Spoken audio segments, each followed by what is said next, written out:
was awesome. I get you right. Hey, stop.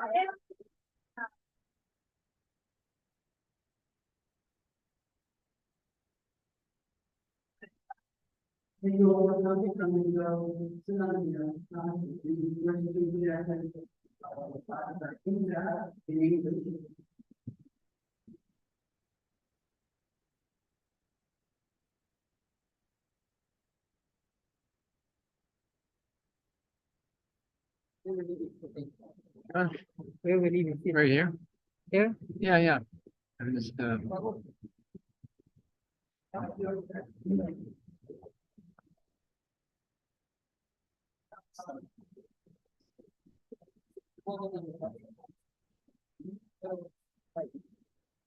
Well, we'll have to bring that.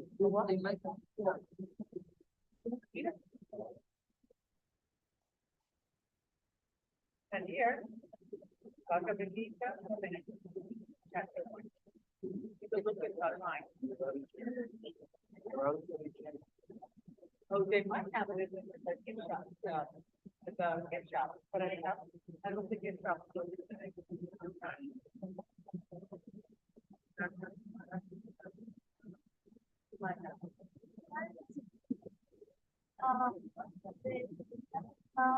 Hare Krishna.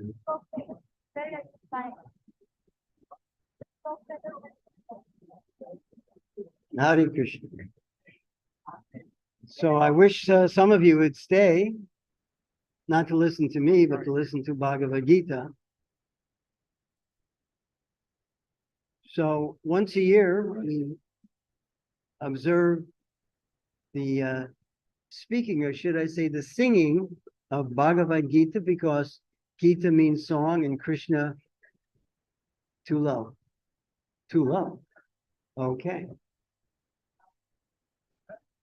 So, okay, how's that? How's that?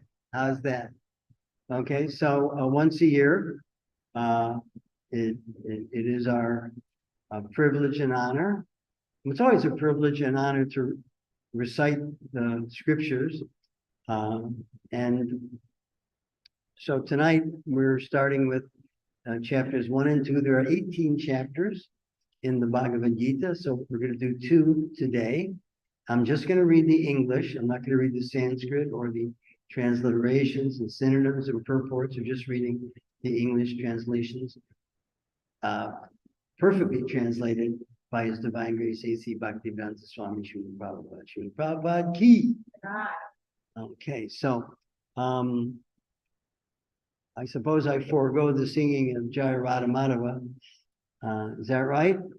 Okay, thank you. And this is actually a protocol in other spiritual paths. The Jews read out of the Torah, and at the end of the year, they have a holiday called Simchas Torah, where they re-roll the whole scroll and start all over again. It takes them a whole year to read it. So, but we're of course reading Bhagavad Gita, and here I go. Text 1. I thought I was told not. Should I sing Jaya Radha Madhava? Should I sing Jaya Radha Madhava? Should I sing Jaya Radha Madhava? Yes? Oh yeah, okay, good. This song is always sung before reciting from Bhagavad Gita. It speaks about the people and places in Vrindavan where Krishna came to execute his phenomenal earthly pastimes 5,000 years ago, just as he does in the spiritual world to attract us back to him. I thought you were going to sing it. Didn't she say she was going to sing? I'm sorry for all the for the confusion. Okay. Just 4 lines. Jaya Radha Madhava Kunja Bihari Jaya Radha Madhava Kunja Bihari Okay Jana Balabha Girivaradari Okay Jana Balabha Girirara Yashodananda Rajajanarandana Yashodananda Rajanarandana Yamunira Vanacharyanı Tira Vanacharyanı Janavara Madhava Surya Vihara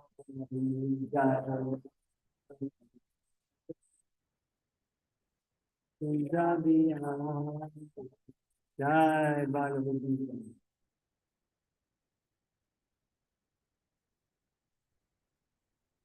Bhagavad Gita, as it is, by A.C. Bhaktivedanta Swami Srila Prabhupada. Chapter 1, Text 1. Dhritarashtra said, O Sanjaya, after my sons and the sons of Pandu assembled in the place of pilgrimage at Kurukshetra, desiring to fight, what did they do? Text 2, where's the mouse? Where's the vector? Oh, I see. Okay, a little technology, little learning curve. Text 2, Sanjaya said, O king, after looking over the army arranged in military formation by the sons of Pandu, King Duryodhana went to his teacher and spoke the following words. O my teacher, behold the great army of the sons of Pandu, so expertly arranged by your intelligent disciple, the son of Drupad. Here in this army are many heroic bowmen, equal in fighting to Bhima and Arjuna, great fighters like Yuyudhana, Virata, and Drupad. There are also great heroic, powerful fighters like Drishtaketu, Chaitanya, Kasiraj, Purujit, Kuntibhoja, and Shaibya. There are the mighty Yudhamanyu, the very powerful Uttamauja, the son of Subhadra, and the sons of Jopati. All these warriors are great chariot fighters. But for your information, O best of the Brahmins, let me tell you about the captains who are especially qualified to lead my military force. There are personalities like you, Bhishma, Karna, Kripa, Asvatthama, Vikarna, and the son of Somadatta called Bhurishrava, who are always victorious in battle. There are many other heroes who are prepared to lay down their lives for my sake. All of them are well equipped with different kinds of weapons, and all are experienced in military science. Our strength is immeasurable, and we are perfectly protected by grandfather Bhishma, whereas the strength of the Pandavas, carefully protected by Bhima, is limited. All of you must now give full support to grandfather Bhishma as you stand at your respective strategic points of entrance into the phalanx of the army. Then Bhishma, the great valiant grandsire of the Kuru dynasty, the grandfather of the fighters, blew his conch shell very loudly, making a sound like the roar of a lion, giving Duryodhana joy. After that, the conch shells, drums, bugles, trumpets, and horns were all suddenly sounded, and the combined sound was tumultuous.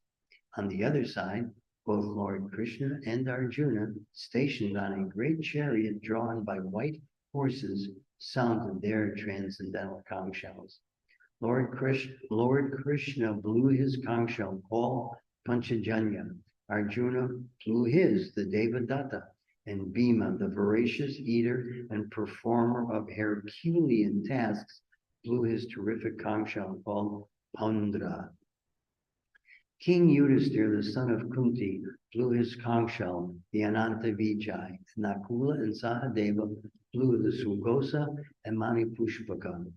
That great archer, the king of Kashi, the great fighter Sikandi, Tristadyumna, Virata, the unconquerable Satyaki, Drupad, the sons of Jopati, and others, O king, such as the mighty armed son of Subhadra, all blew their respective conch shells. The blowing of these different conch shells became uproarious, vibrating both in the sky and on the earth. It shattered the hearts of the sons of Dhritarashtra. At that time, Arjuna, the son of Pandu, seated in the chariot, bearing the flag marked with Hanuman, took up his bow and prepared to shoot his arrows. O king, after looking at the sons of Dhritarashtra drawn in military array, Arjuna then spoke to Lord Krishna these words. Arjuna said, O infallible one, please draw my chariot between the two armies so that I may see those present here who desire to fight and with whom I must contend in this great trial of arms. Let me see those who have come here to fight, wishing to please the evil-minded son of Dhritarashtra. Sanjaya said, O descendant of Bharat, having thus been addressed by Arjuna, Lord Krishna drew up the fine chariot in the midst of the armies of both parties. In the presence of Bhishma, Drona, and all the other chieftains of the world, the Lord said, just behold, Partha, all the Kurus assembled here. There, Arjuna could see, within the midst of the armies of both parties, his fathers, grandfathers, teachers, maternal uncles, brothers, sons, grandsons, friends, and also his fathers-in-law and well-wishers. When the son of Kunti, Arjuna, saw all these different grades of friends and relatives, he became overwhelmed with compassion and spoke thus.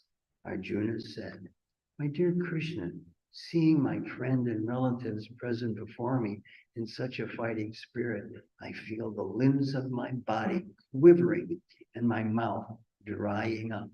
My whole body is trembling. My hair is standing on end. My bow, Gandiva, is slipping from my hand, and my skin is burning. I am now unable to stand here any longer. I am forgetting myself, and my mind is reeling. I see only causes of misfortune. O Krishna, killer of the Keshi demon, I do not see how any good can come from killing my own kinsman in this battle. Nor can I, my dear Krishna, desire any subsequent victory, kingdom, or happiness. O Govinda, of what avail to us are a kingdom, happiness, or even life itself, when all those for whom we may desire them are now arrayed on this battlefield? O Madhusudana, when teachers, fathers, sons, grandfathers, maternal uncles, fathers-in-law, grandsons, brothers-in-law, and other relatives are ready to give up their lives and properties and are standing before me, why should I wish to kill them, even though they might otherwise kill me? O maintainer of all living entities, I am not prepared to fight with them, even in exchange for the three worlds, let alone this earth. What pleasure will we derive from killing the sons of Dhritarashtra? Sin will overcome us if we slay such transgressors.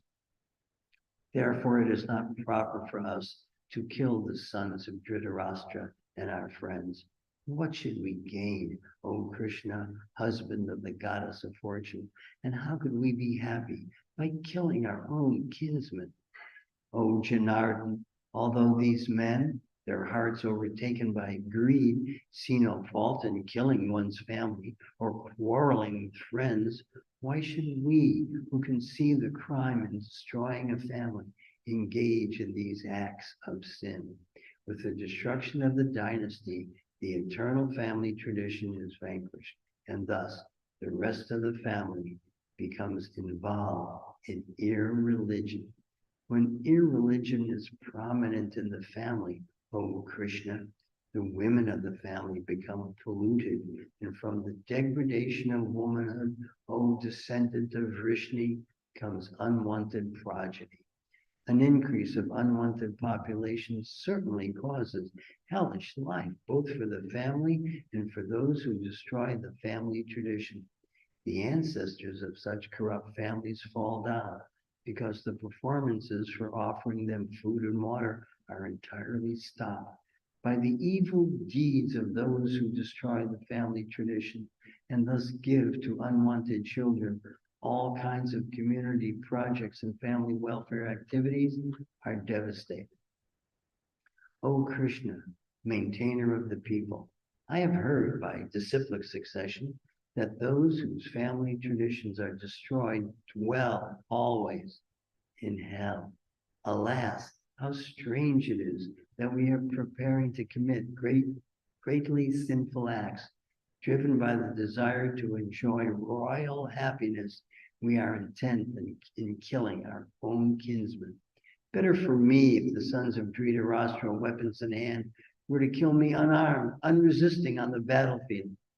Sanjaya said, Arjuna, having thus spoken on the battlefield, cast aside his bow and arrows and sat down on the chariot, his mind overwhelmed with grief. Thus end the last chapter of Bhagavad Gita, text 1. Now we shall read chapter 2, entitled Contents of the Gita Summarized. Sanjaya said, seeing Arjuna full of compassion, his mind depressed, his eyes full of tears, Madhusudana Krishna spoke the following words. The Supreme Personality of Godhead said, my dear Arjuna, how have these impurities come upon you? They are not at all befitting a man who knows the value of life. They lead not to higher planets, but to infamy. O son of Prita, do not yield to this degrading impotence. It does not become you. Give up such petty weakness of heart and arise, O chastiser of the enemy. Arjuna said, O killer of enemies, O killer of Madhu, how can I counterattack with arrows in battle men like Bhishma and Drona, who are worthy of my worship? It would be better to live in this world by begging than to live at the cost of the lives of great souls who are my teachers. Even though desiring worldly gain, they are superiors. If they are killed, everything we enjoy will be tainted with blood.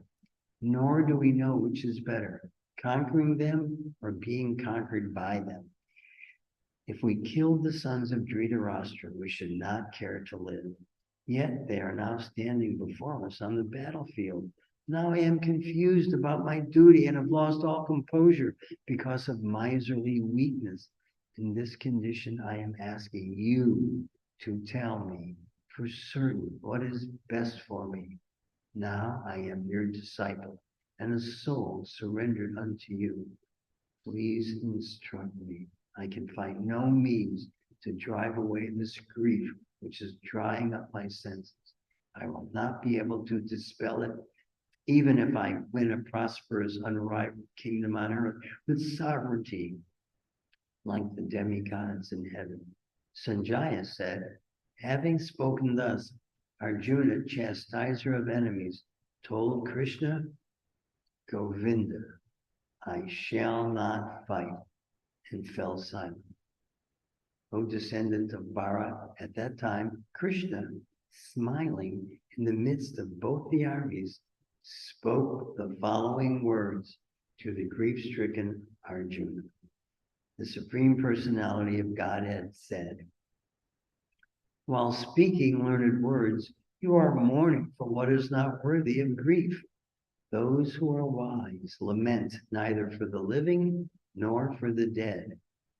Never was there a time when I did not exist, nor you, nor all these kings, nor in the future shall any of us cease to be.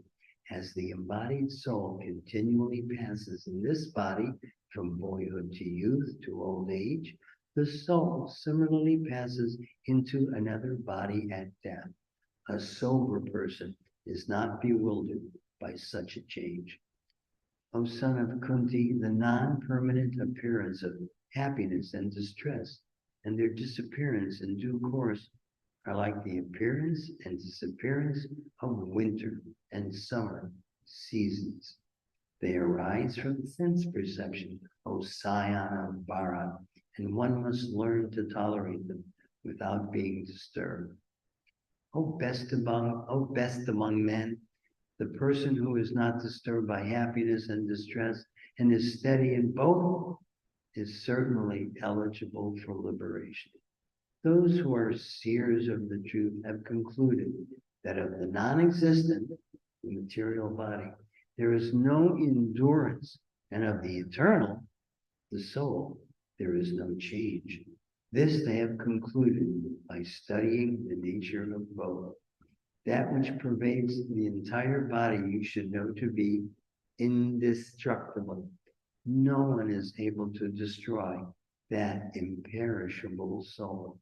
The material body of the indestructible, immeasurable, and eternal living entity is sure to come to an end. Therefore, fight, O descendant of Bara. Neither he who thinks the living entity the slayer, nor he who thinks it slain is in knowledge. For the self slays not, nor is slain. For the soul there is neither birth nor death at any time. He has not come into being, does not come into being, and will not come into being. He is unborn, eternal, ever existing, and primeval. He is not slain when the body is slain. O Partha, how can a person who knows that the soul is indestructible, eternal, unborn, and immutable kill anyone or cause anyone to kill? As a person puts on new garments, giving up old ones, the soul similarly accepts new material bodies, giving up the old and useless ones. The soul can never be cut to pieces by any weapon, nor burned by fire, nor moistened by water, nor withered by the wind. This individual soul is unbreakable and insoluble, and can be neither burned nor dry.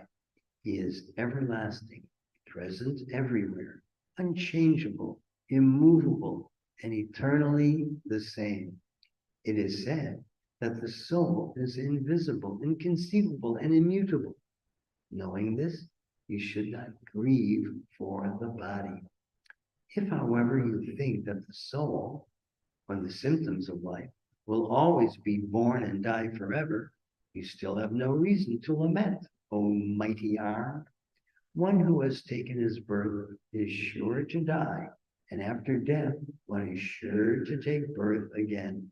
Therefore, in the unavoidable discharge of your duty, you should not lament. All created beings are unmanifest in their beginning, manifest in their interim state, and unmanifest again when annihilated. So what need is there for lamentation?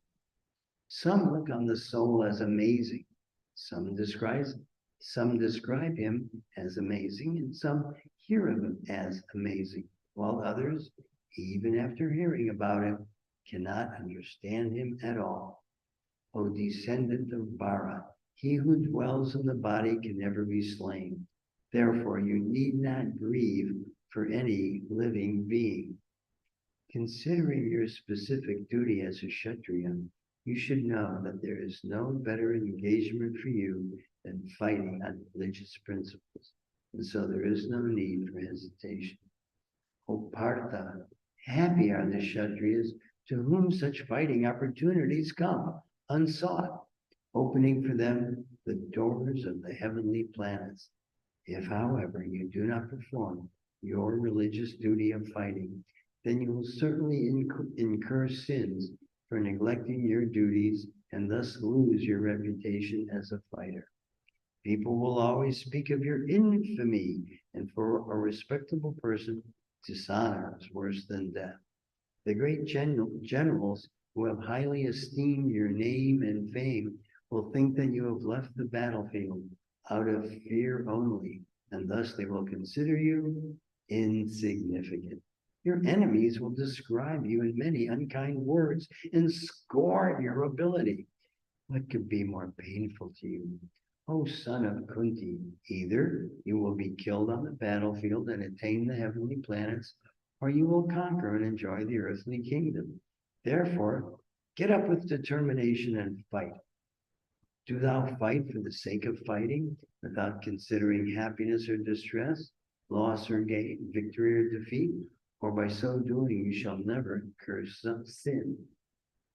Thus far I have described this knowledge to you through analytical study. Now, listen as I explain it in terms of working without fruitive results. O son of Prita, when you act in such knowledge, you can free yourself from the bondage of works. In this endeavor, there is no loss or diminution, and a little advancement on this path can protect one from the most dangerous type of fear. Those who are on this path are resolute in purpose, and their aim is one. O beloved child of the Kurus, the intelligence of those who are irresolute is many-branched. Men of small knowledge are very much attached to the flowery words of the Vedas, which recommend various fruitive activities for elevation to heavenly planets, resulting good birth, power, and so on.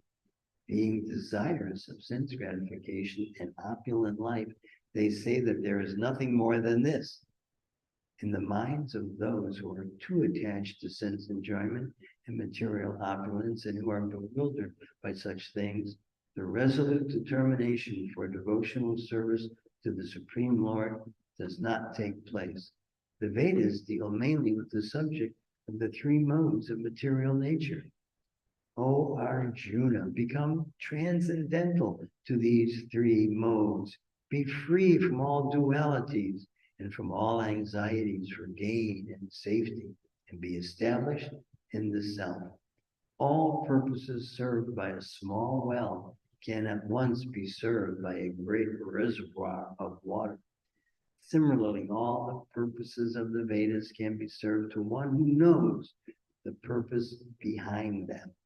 You have a right to perform your prescribed duty, but you are not entitled to the fruits of action. Never consider yourself the cause of the results of your activities, and never be attached to not doing your duty.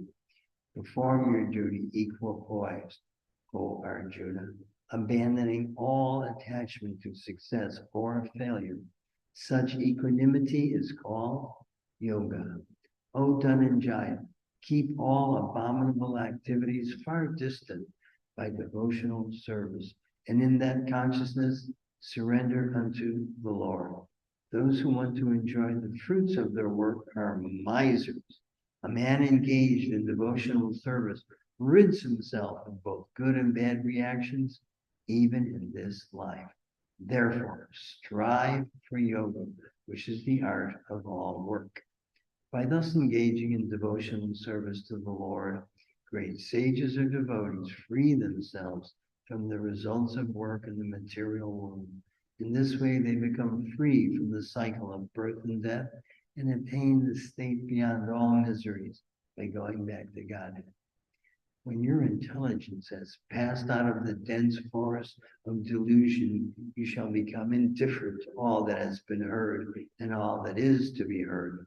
When your mind is no longer disturbed by the flowery language of the Vedas, and when it remains fixed in the trance of self-realization, then you will have attained the divine consciousness.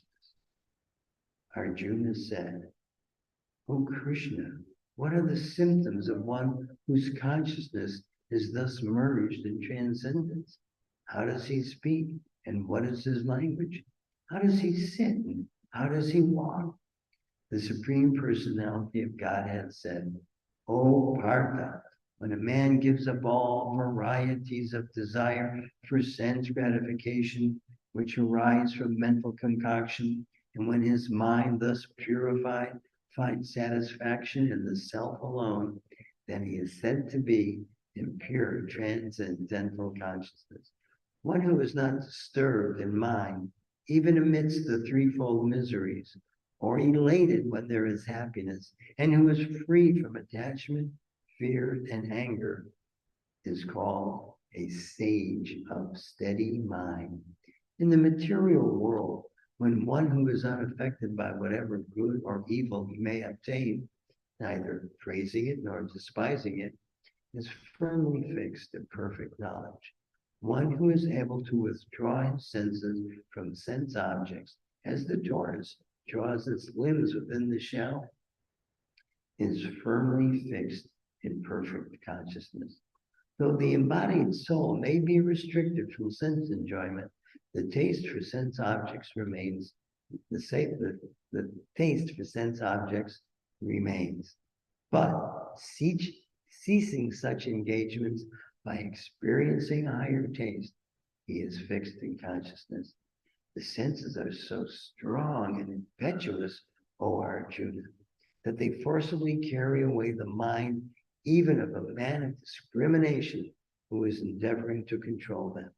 He who restrains his senses, keeping them under full control, and fixes his consciousness upon me, is known as a man of steady intelligence. While contemplating the objects of the senses, a person develops attachment for them, and from such attachment, lust develops, and from lust, anger arises. From anger, complete delusion arises, and from delusion, bewilderment of memory. When memory is bewildered, intelligence is lost, and when intelligence is lost, one falls down again into the material pool.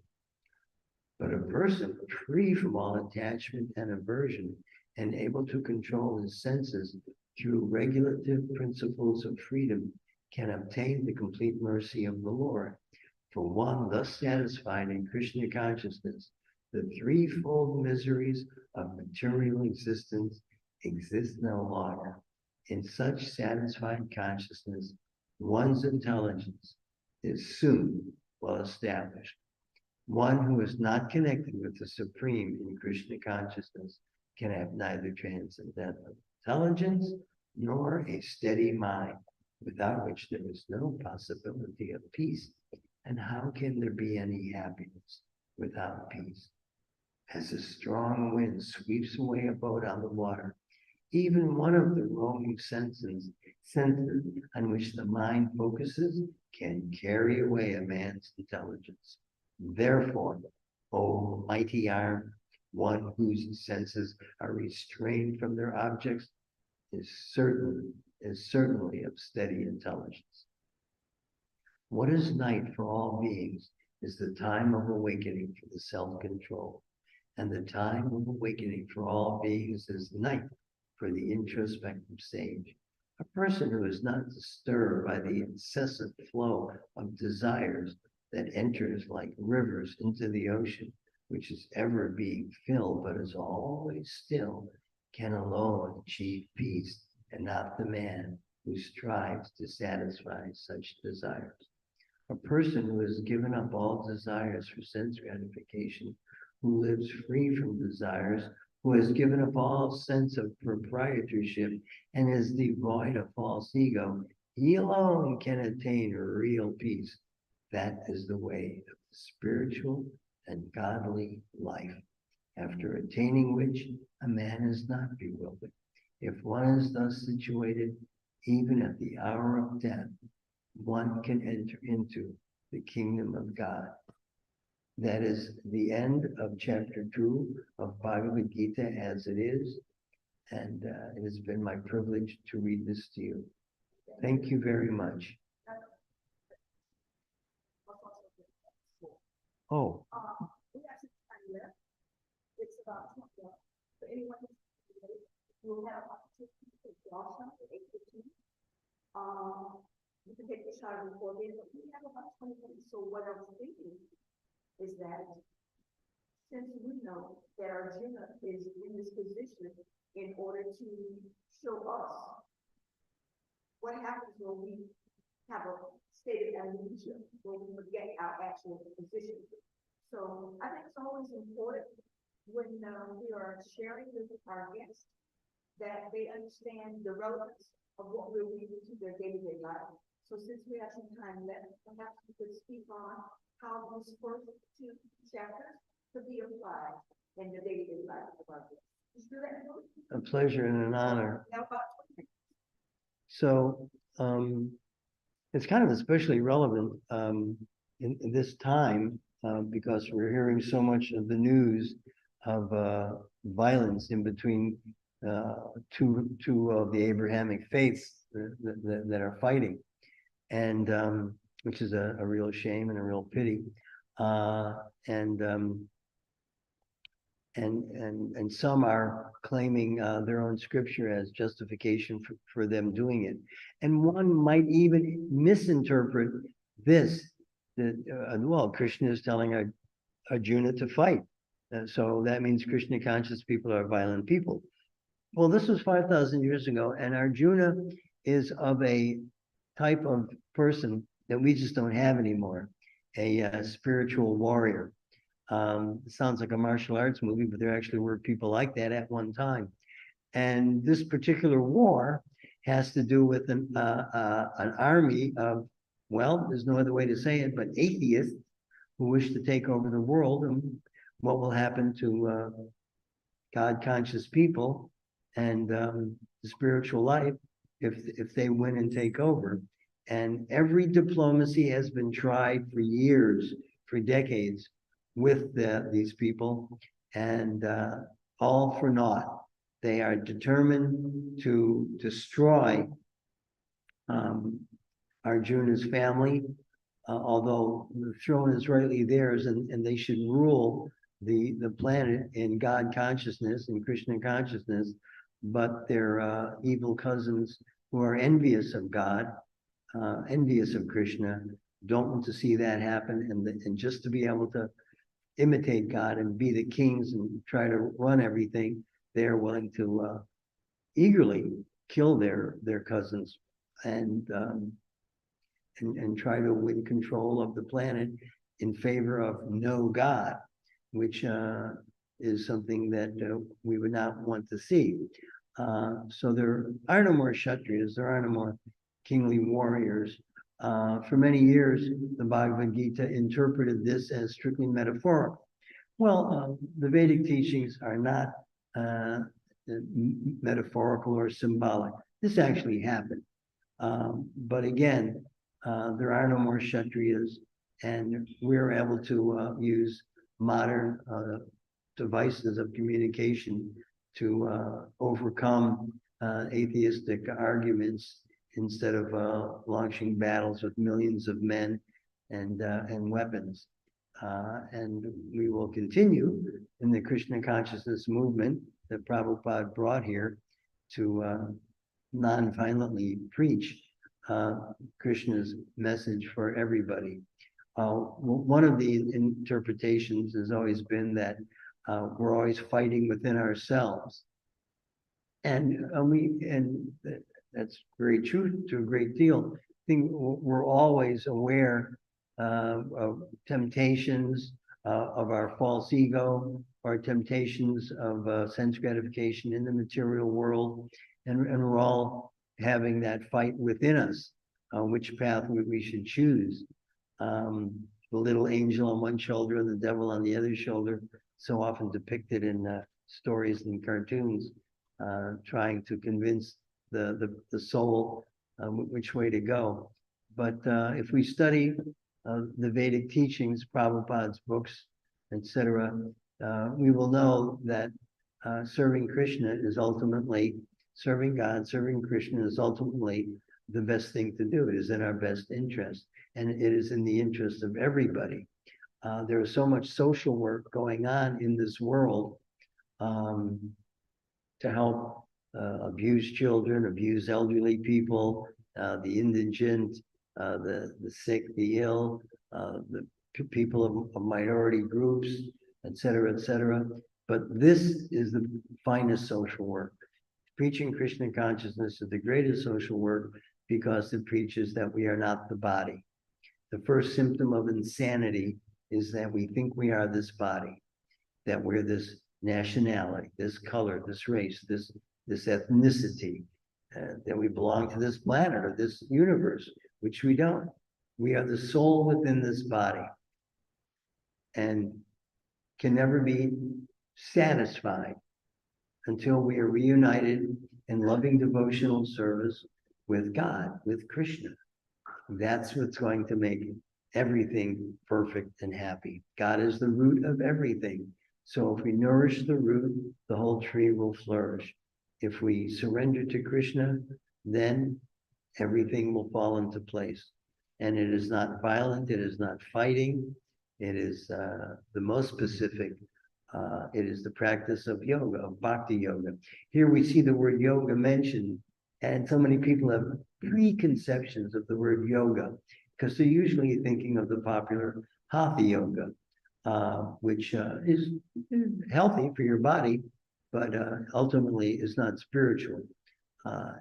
So in this short life that we have, the yoga system that is ultimately permanently effective is the bhakti yoga, the yoga of devotion. Yoga means union, to unite, and we unite with Krishna through loving devotional service. Sometimes when people hear the word unite, they think that it's going to merge in like two potatoes merging together to make mashed potatoes, but then each potato loses its individual potato personality.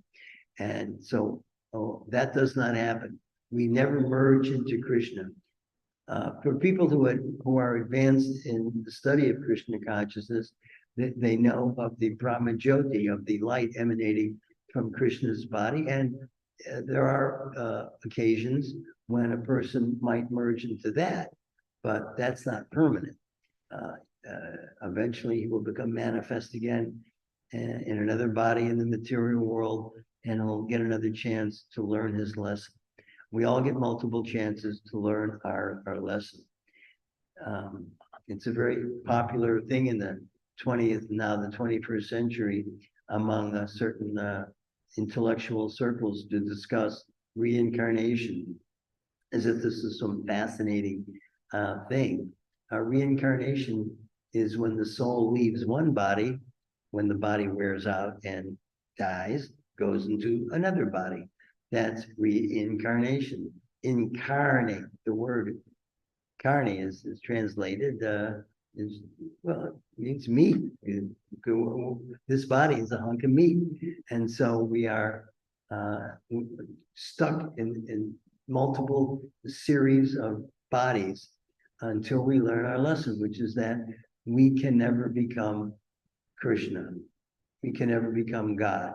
And this is what the cousins of Krishna's family ignores. They want to become the rulers, the emperors, the kings, the big wigs. They want to run everything, and that's our problem, and that's mankind's problem. We're on this planet here with 6 billion Krishnas. We have 6 billion people thinking that if they're not already God, they sure can become God. And all kinds of false gurus teach that they can become God, because they're making a living at doing it. Or they themselves are garnering disciples overdoing it and feeling their chest puffed up, pretty godlike. But this is all terrible nonsense and ignorance. So Godhead is light. The presence of Krishna dispels the darkness of ignorance. So we should try to share with as many people as possible of this perfect science of Krishna consciousness. I use the word science because science, I believe, can be defined by a protocol or a way of doing things that has a predictable result. In science, you combine one thing with another and you get something else. And if you're a good scientist, you will know what things to put together to make the thing that you seek. And that's science. So this is spiritual science, because if you practice Krishna consciousness, you will get the desired result. It's predictable. The result is you will become a lover of God. You will love God, and you will return to your original position. We're all lovers of God. We're all Krishna's friends. Some of us made a bad mistake with the free will that he gave us. And because we were in the spiritual world playing with God. God's a beautiful, wonderful little boy, and he just loves to play. He has no work to do, no responsibility to execute. And he wants us to play with him. But some of us, even as children in the spiritual world, look at Krishna and become a little envious. Just the minority of the people of the spiritual world, and that's us. And so we've come down here, and so we have to learn again that we are Krishna's loving friends, and we shouldn't be envious of him. We should just join him in loving, playful activities, and we should chant Hare Krishna, sing Hare Krishna, tell people about Krishna, and then mankind will be happy. And then we can all return to what we were doing before we became envious, which was serving Krishna. And we can do it right here on this planet. It's not like we have to pray real hard so that when we die, we will go back to the spiritual world and be with Krishna. We can serve Krishna right here and now and be in full Krishna consciousness, full spiritual consciousness. It's not that we are hypnotizing ourselves to believe something that isn't true. If you practice Krishna consciousness, you will see that it's real. This is the one spiritual path that has a proof, the Maha Mantra. If you chant Hare Krishna, you will perceive God. We have 5 basic senses, and we have trouble seeing God because we've been stuck in material bodies for billions of years. So we cannot see God, but even our other dull senses can hear God and taste God and smell God and feel God. That's what all of the apparatus on the altar is for, and the altar and the deities are for, to come into contact with Krishna, actual physical contact with Krishna. Physical does not mean material. Krishna has a physical form. We have physical form. We are not some blobs or some clouds without any form of personality. To have form doesn't mean you're material. There's material forms and there's spiritual forms. So Krishna is a completely spiritual form. He's 100% soul, and so are we. We are just covered by this material body. So we're stuck in it now. But if we chant Hare Krishna, and perhaps when this present material body gives out, then we can be reunited with Krishna in the spiritual world, but we can be reunited with Krishna now through devotional service. So I invite you all to practice Krishna consciousness in your home if you can't come to the temple easily or frequently. You can make your own temple, you make your home a temple, and with pictures and plates to offer food to Krishna, and something to burn incense in, to offer incense to Krishna, and we could offer flowers to Krishna. We can reestablish a loving relationship with Krishna right in our homes. And the Maha Mantra is portable. We can take it with us wherever we go. We can chant on inside, outside, chant in a nice park, or chant anywhere, and our chanting will attract other people because the sound of it is completely transcendental, and it is Krishna. It's not just a song about Krishna, it is Krishna. There's 3 words to it, Hare Krishna Rama, and all of them mean Krishna in some way or another. So we should chant. We should not think this is sentimental religion and just for once a week, but this is all the time. Krishna says in the 18th chapter, which we'll get to, I guess, in a few weeks, reading it into the camera, he says to abandon all forms of religiosity and just surrender directly unto me. I will protect you. He will protect us from the karmic reaction of things that we do, but we do not surrender our responsibility to him.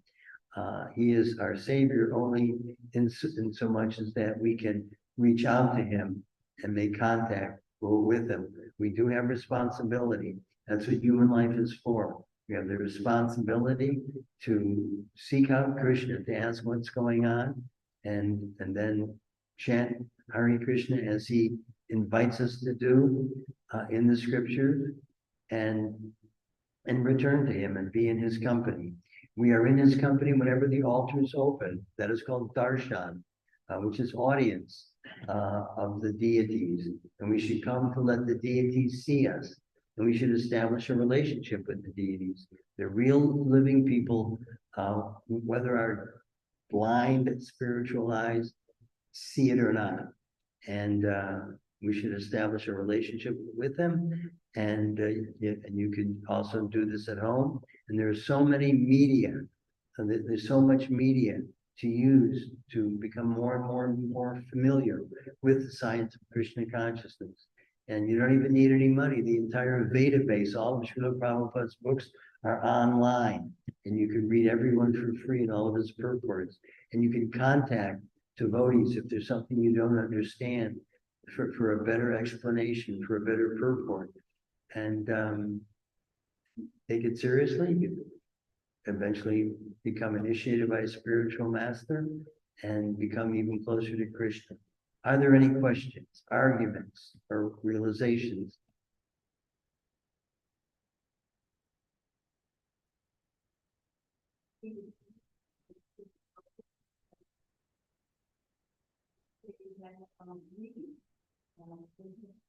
All more you read something, more you understand the person, and therefore you adapt to this level of relationship with the people. You don't see the receiving, you don't see the silence, you see the personality that represents the personality that they live out.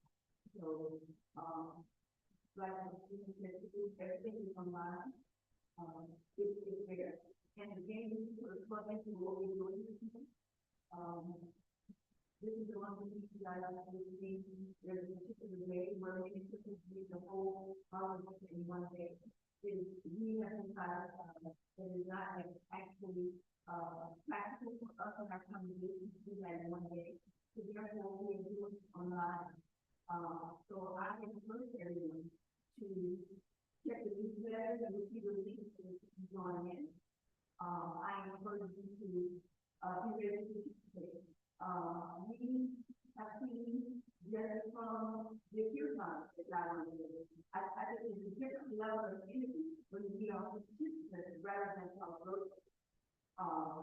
So when we get online, I think we're going to do it every night. We do it every night. 8:30. Yeah, it's in the newsletter. It's in the newsletter. And of course, the thing is that it's online. If you are not able to do more than 8:30, you can choose the time during the day so that you can still be connected by reading some verses from the Jesus. We have an outline. There are 18 chapters, so we have an outline that we are going to cover all of those chapters before the end of the month. So we're going to do it. We all have daily lives. You're not able to get early. You might look at the chapter as a verse that is what we need. And you can see the red line where, okay? If you look at the newsletter, I sent the newsletter out on Friday, and I think one out today. It gives the link, so that you can join in by Zoom.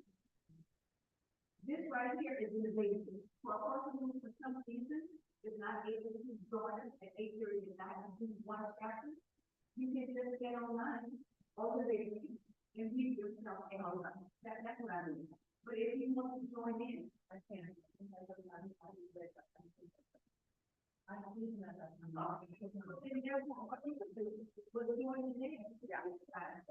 And even to read out loud to yourself, because this journey is an individual journey. We need to go together, but it's an individual journey. So we keep having to decide how we can take advantage of the conversation that is taking place between our group. So that was no problem. And if you understand, we have some voices that say they have to say people are not, and therefore they keep in touch. So I would hope that you will also be able to log in and take the lead on that. And we're not so much trying to do the whole chapter by one person. What we would like to see is that there is a system, just like we do with the month of Ramadan, where we have different people read different parts of the first book. So that's the idea that we're doing. If you just want to listen, if you're a little bit shy, that's fine. But if you want to take one of the first, we'll do one chapter. Okay? So check the newsletter. If you're not ready, you'll and I can get your contact. But all you do is set up the link, so you can hit the link and you can join, whatever you, do, wherever you are. So thank you very much, if people are taking time now, and then have another opportunity to join at, 8:15. Thank you. I didn't know. Hare Krishna.